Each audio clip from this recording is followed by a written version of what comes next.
J'avais envie d'aborder le masque japonais parce qu'au fond, il appartient à une tradition. Moi, j'avais envie de le sortir de la tradition, en fait, de pouvoir l'amener comme outil de travail pour pouvoir raconter mon histoire. Alors évidemment, j'ai cherché dans la littérature japonaise, et notamment dans la littérature contemporaine. Je suis tombé par hasard sur Kawabata en cherchant dans une librairie. Et donc j'ai pris Les Belles Endormies. Le titre sûrement m'a interpellé. Son écriture est fantastique, en fait. C'est parce que c'est un auteur qui écrit à partir de 15 ans.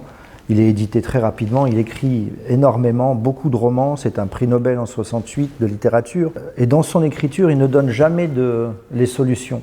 C'est-à-dire qu'il écrit et les lecteurs font leur histoire. Après, dans la lecture, c'est devenu une évidence. C'est-à-dire au fur et à mesure où je lisais le roman, non seulement par les thématiques qui sont abordées, dans la manière dont c'est écrit, ça devenait évidemment pour moi un terrain favorable à l'approche du masque. Le masque intervient parce qu'au fond, toute notre histoire est un rêve.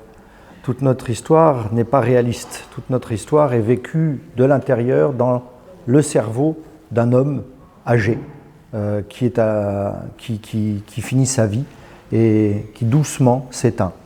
Et donc on est dans ces fractions de secondes qui sont ce qu'on appelle l'expérience de mort imminente. Il meurt dans une structure assez moderne, suisse, qui accompagne son départ. Certains clients disent qu'ils ont fait de beaux rêves.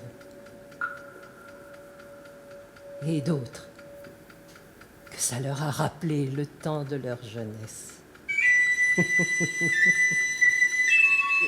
On recule un pas, et puis regarder pour objectivement la vie et la mort.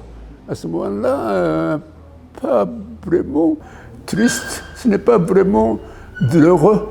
Il y a quelque chose, calmement, on peut regarder la vie et la mort. C'est là où la réalité rejoint la fiction, puisque Yoshi vous en parlera peut-être. C'est vraiment, c'est par lui que c'est arrivé. C'est aussi la première rencontre avec Yoshio Ueda qui a favorisé ce choix-là. Donc il a mélangé c'est ma vie et piste Kawabata. Ça veut dire moi, et personnellement, j'ai inscrit en Suisse. Et pas quand je veux mourir, je peux demander pour ça ordonnance de docteur. Et puis il a mélangé cette histoire de mon personnel et il a mis de cette histoire de Kawabata. Donc ces pièces, c'est vraiment, comment dire, ce n'est pas mon rôle, mais ma vie.